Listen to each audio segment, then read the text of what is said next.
Assalamualaikum warahmatullahi wabarakatuh, Bapak Ibu peserta pretest PPG Guru SD tahap 2. Pada kesempatan kali ini kita akan membahas mengenai soal-soal yang terkait dengan pretest PPG Guru SD tahap 2 nanti. Semua kisi-kisi yang kita pelajari merupakan kita tautkan dengan kisi-kisi yang diberikan oleh Kemendikbud. Baik Bapak Ibu, di video kali ini kita akan bahas sebanyak 3 kisi-kisi. Ini sangat penting kita bahas dan pasti soal-soal yang mengenai kisi-kisi ini pasti akan keluar di pretest PPG-nya. Maka oleh sebab itu Bapak Ibu harus mempelajarinya dengan seksama. Baik, langsung saja kita ke indikator yang pertama yang perlu kita pelajari, yaitu indikator ke-76. Diberikan informasi, peserta dapat menilai penerapan nilai-nilai Pancasila sebagai dasar negara dan pandangan hidup bangsa. Nah, nanti di soal Bapak Ibu akan diberikan terkait dengan informasi pelaksanaan Pancasila. Nah, dari informasi pelaksanaan tersebut kemudian Bapak Ibu akan diminta untuk apakah penerapan eh, informasi atau penerapan yang dilakukan dalam soal tersebut terkait dengan nilai-nilai Pancasila yang keberapa? Apakah satu, dua, tiga, atau empat? Ataukah nanti akan keluar tentang terkait dengan sila ini, kemudian bagaimana penerapannya? Oke, langsung saja kita soal pertama, yaitu soal ke-216. Ini menurut e-book yang telah kami buat. Kekerasan dalam rumah tangga, disingkat KDRT, adalah tindakan yang dilakukan di rumah tangga baik oleh suami, istri maupun anak yang berdampak buruk terhadap keutuhan fisik, psikis, dan keharmonisan hubungan sesuai yang termaktub dalam pasal 1 Undang-Undang Nomor 23 Tahun 2004 tentang penghapusan kekerasan dalam rumah tangga atau Undang-Undang PKDRT. Kekerasan dalam rumah tangga adalah penyimpangan sila ke. Nah, ini terkait dengan penyimpangan sila ke berapa? Apakah satu, dua, tiga, empat, atau lima? Yaitu sila ke? Iya, sila kedua. Ya, bahwa di sini soalnya sudah jelas ya terkait dengan tindakan kekerasan dalam rumah tangga. Kita jadinya tidak perlu mencari kata kunci soal tersebut. Nah, kenapa ini terkait dengan pelanggaran atau penyimpangan sila kedua? Baik, kita bahas Bapak Ibu terkait dengan butir Pancasila kedua, kemanusiaan yang adil dan beradab sebagai berikut. Yang pertama, mengakui dan memperlakukan manusia sesuai dengan harkat dan martabatnya sebagai makhluk Tuhan yang Maha Esa. Yang kedua, mengakui persamaan derajat, persamaan hak, dan kewajiban asasi setiap manusia tanpa membeda-bedakan suku, keturunan agama, kepercayaan, jenis kelamin, kedudukan sosial, warna kulit, dan sebagainya. Yang ketiga, mengembangkan sikap saling mencintai sesama manusia. Yang keempat, mengembangkan sikap saling tenggang rasa dan tepat selera. Yang kelima, mengembangkan sikap tidak semena-mena terhadap orang lain. Nah, tadi kan ada namanya penyiksaan ya di soal, yaitu itu adalah semena-mena terhadap orang lain. Berarti penyimpangannya terkait dengan semena-mena terhadap orang lain. Baik, kita lanjut ke 6. Menjunjung tinggi nilai-nilai kemanusiaan. Yang ketujuh, gemar melakukan kegiatan kemanusiaan. Yang kedelapan, berani membela kebenaran dan keadilan. Yang kesembilan, bangsa Indonesia merasa dirinya sebagai bagian dari seluruh umat manusia. Yang kesepuluh, mengembangkan sikap hormat, menghormati, dan bekerja sama dengan lainnya. Dengan bangsa lain ya. Oke, kenapa kita pilih yang butir terkait dengan penyimpangan butir kelima? Karena jelas tadi bahwa ada kekerasan dalam rumah tangga. Ya, ini terkait dengan kekerasan. Kekerasan itu kan merupakan sesuatu sikap yang semena-mena terhadap orang lain. Misalkan menyiksa orang lain, membuli orang lain, terus memukul orang lain itu merupakan sikap semena-mena terhadap orang lain. Jadi, jika ada kekerasan, pemukulan, pembulian, maka ini penyimpangan terhadap nilai Pancasila kedua. Baik, langsung saja kita bahas soal berikutnya. Soal 217. Soal 217 ini terkait dengan e-book yang telah kami buat Bapak Ibu ya. Pancasila salah satunya adalah nilai praksis yang merupakan implementasi Pancasila dalam kehidupan sehari-hari. Salah satu contoh ketika terjadi musibah gempa bumi, banyak relawan membagikan nasi bungkus untuk korban bencana alam tersebut. Aktivitas tersebut merupakan pelaksanaan nilai praksis Pancasila untuk sila ke berapa? Apakah ketuhanan yang Maha Esa, kemanusiaan yang adil dan beradab, persatuan Indonesia, kerakyatan yang dipimpin oleh hikmat kebijaksanaan dalam permusyawaratan dan perwakilan, ataukah keadilan sosial bagi seluruh rakyat Indonesia? Baik, kita cari kata kunci dari pelaksanaan Pancasila di soal ini. Nah, di sini di baris kedua ada salah satu contoh ketika terjadi musibah ya. Di sini terjadinya musibah gempa bumi. Kemudian setelah terjadinya musibah gempa bumi, banyak relawan membagikan nasi bungkus untuk korban bencana alam. Nah, ini terkait dengan relawan yang membagikan nasi bungkus untuk korban bencana alam. Nah, ini terkait dengan apa? Sila kemanusiaan atau ketuhanan atau persatuan ataukah kerajaan atau keadilan? Baik, kita lihat jawabannya yaitu kemanusiaan yang adil dan beradab. Oke, coba kita bahas seperti apa butir-butir nilai Pancasila yang terkait dengan kemanusiaan yang adil dan beradab. Sebelum kita bahas, bagi Bapak Ibu yang menginginkan mendapatkan e-book dari kami, silahkan Bapak Ibu bisa menghubungi WA yang ada di layar ini, yang di warna kuning khususnya. Harganya cuma 35.000, itu sudah mendapatkan diskon 30% dari harga semula yaitu 50.000. Oke, nanti di e-booknya akan dibahas mengenai kisi-kisi 1 sampai dengan 120, kemudian ada pembahasan dan soal sebanyak 300 lebih dan 229 halaman. Baik, kita bahas mengenai soal yang kedua tadi, terkait dengan adanya rasa kemanusiaan membagi-bagikan makanan kepada korban bencana gempa bumi. Oke, yang pertama, mengakui memperlakukan manusia sesuai dengan harkat dan martabatnya sebagai makhluk Tuhan yang Maha Esa. Yang kedua, mengakui persamaan derajat, persamaan hak, kewajiban asasi setiap manusia tanpa membeda-bedakan suku, keturunan, agama, kepercayaan jenis, kelamin, kedudukan sosial, warna kulit, dan sebagainya. Yang ketiga, mengembangkan sikap saling mencintai sesama manusia. Yang keempat, mengembangkan sikap saling tenggang rasa. Yang kelima, mengembangkan sikap tidak semena-mena terhadap orang lain. Yang keenam, menjunjung tinggi nilai-nilai kemanusiaan. Yang ketujuh, gemar melakukan kegiatan kemanusiaan. Nah, yang tadi terkait dengan bencana alam, kemudian membagikan makanan, ini termasuk dalam pelaksanaan nilai-nilai Pancasila yang butir ketujuh, yaitu gemar melakukan kegiatan kemanusiaan ya. Karena kita merasa sama-sama sebagai manusia, kemudian kita saling memberikan bantuan. Oke, yang kedelapan kita lanjut saja ya. Berani membela kebenaran dan keadilan. Yang kesembilan, bangsa Indonesia merasa dirinya sebagai bagian dari seluruh umat manusia. Yang kesepuluh, mengembangkan sikap hormat, menghormati, bekerja sama dengan bangsa lain.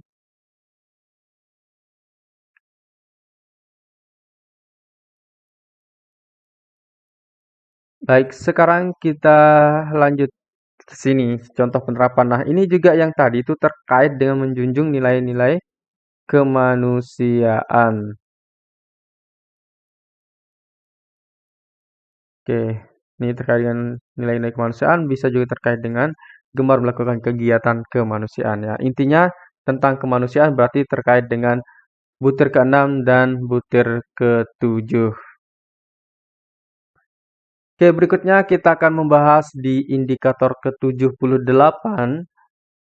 Diberikan sebuah informasi, peserta didik dapat menyimpulkan dampak positif dan negatif globalisasi. Nah, di sini nanti kita akan diberikan sebuah informasi terkait dengan dampak positif dan negatif dari globalisasi. Nah, kita akan menentukan atau kita akan mencari apa sih dampak negatif dari eh, globalisasi, apa sih dampak negatif dari globalisasi. Nah, nanti kita lihat di soal. Baik, kita bahas saja langsung soalnya. Ini soal ke-223. Westernisasi mulai berkembang dan mempengaruhi perilaku masyarakat Indonesia. Perilaku tersebut salah satunya adalah hedonisme. Ini terlalu boros ya itu hedonisme. Orang belanja terlalu banyak, terlalu boros, dan lain-lain. Masyarakat cenderung ingin bersenang-senang tanpa memiliki tujuan yang jelas. Dampak negatif perilaku tersebut adalah, nah, terkait dengan hedonisme itu, yaitu di sini ya, terlalu ingin bersenang-senang, cenderung ingin bersenang-senang tanpa memiliki tujuan yang jelas. Jadi orang itu bisa belanja tanpa dia memikirkan apa sih tujuannya belanja, apakah dia butuh barang tersebut atau tidak. Nah, hanya ingin senang-senang doang. Itu saja yang dilakukan oleh masyarakat yang hedon atau hedonisme. Nah, terkait dengan itu, apa sih dampak negatifnya? Apakah A. Kesenjangan sosial semakin meningkat. B. Kompetensi antar kelas sosial muncul. C. Solidaritas organisasi memudar. D. Kemajuan iptek terhambat. E. Industrialisasi terhambat. Jawaban yang benar adalah yang C, yaitu solidaritas organisasi memudar. Nah, kenapa yang A ini salah? Ini walaupun orang itu banyak berbelanja, kemudian dia memenuhi keinginannya sendiri, itu tidak akan berdampak terhadap kesenjangan sosial ya. Yang berdampak terhadap kesenjangan sosial itu misalkan orang bekerja, misalkan orang berwarna kulit hitam tidak diberikan kerja, itu adalah merupakan yang bisa berdampak sosial yang semakin meningkat kesenjangan sosialnya ya. Yang B kenapa kok salah? Kompetisi antar kelas sosial muncul. Ini tidak akan mengakibatkan hal tersebut walaupun orang bersifat hedon, ini tidak akan berakibat terhadap kompetisi antar kelas sosial muncul. Itu tidak akan pernah bisa. Kemudian yang C, solidaritas organisasi memudar. Nah, ini akan mengakibatkan masyarakat itu melupakan saudara-saudaranya sendiri karena hanya menginginkan menyenangkan dirinya sendiri. Dia tidak misalkan dia mempunyai rezeki yang lebih, kemudian tidak disumbangkan, tidak berbagi kepada orang yang membutuhkan. Jadi solidaritas organisasinya itu akan memudar. Yang D, kenapa salah? Kemajuan iptek terhambat. Nah, walaupun orang hedon itu tidak akan mengakibatkan kemajuan iptek itu akan terhambat. Kemudian yang E, kenapa salah juga? Industrialisasi terhambat. Walaupun orang hedon, ini tidak mengakibatkan industrialisasi itu terhambat. Bahkan kalau orang hedonisme terhadap sesuatu barang, misalkan itu akan mengakibatkan industrialisasi pada barang atau baju itu akan semakin meningkat. Oke, baik. Berikutnya kita akan bahas di indikator 75 terkait dengan macam-macam norma yang berlaku di masyarakat. Disajikan berbagai kasus tentang macam-macam norma, serta mampu mengevaluasi macam-macam norma yang berlaku di masyarakat. Nah, nanti di soal kita akan diberikan sebuah perilaku masyarakat yang terkait dengan norma, ya. Kemudian dari perilaku tersebut termasuk norma yang manakah yang berlaku dalam masyarakat tersebut ini ya? Termasuk norma yang manakah yang berlaku dalam masyarakat tersebut. Baik, kita bahas langsung saja di soalnya, soal ke-207 di e-book kita bagi Bapak Ibu guru yang menginginkan e-book, nanti ada informasinya. Dodi menemui barang orang lain di jalan menuju rumahnya. Di dalam hati, Dodi, dia merasa bersalah jika mengambil barang tersebut dan akhirnya dia pun mengakui perbuatannya karena merasa tidak nyaman dalam hatinya. Perilaku tersebut merupakan norma. Nah, karena ini ada rasa tidak nyaman dalam hati Dodi ya, itu yang utama. Nah, tadi tidak nyaman dalam hati Dodi, merasa tidak nyaman dalam hatinya. Nah, kalau dia tidak nyaman dalam hatinya, berarti itu terkait dengan norma apa? Apakah A. Kesopanan, B. Agama, C. Hukum, D. Susila? Jawaban yang benar adalah yang D, yaitu terkait dengan norma susila. Oke, kalau kesopanan itu terkait dengan perilaku kita terhadap orang lain, perilaku kita terhadap orang yang lebih tua, itu kesopanan. Kalau agama terkait dengan ketuhanan, yang hukum terkait dengan suatu norma yang bersifat memaksa dan kita akan diberi suatu sanksi kalau kita melanggarnya. Oke, jadi di sini terkait dengan susila, yaitu norma susila. Merasa tidak nyaman dalam hatinya. Oke. Norma susila adalah peraturan hidup yang bersumber dari hati nurani. Nah, ini nih, dari hati nurani manusia. Nah, tadi di Dodi itu mengakui perbuatannya karena ia merasa tidak nyaman. Nah, itu kan ada ia merasakannya di dalam hatinya. Nah, ini kata kuncinya, dalam hatinya. Norma ini menentukan mana yang baik dan mana yang buruk. Nah, ini memperjelas lagi. Nah, dia kan kalau mengambil dompet itu tanpa izin dari yang pemiliknya itu adalah sesuatu hal yang buruk. Kalau dia memberikannya itu terkait dengan sesuatu yang baik.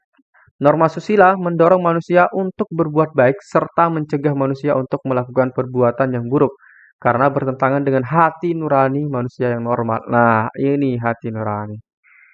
Oke, itu cukup jelas ya untuk indikator 75 ini. Baik, soal berikutnya terkait dengan indikator ke-75 juga.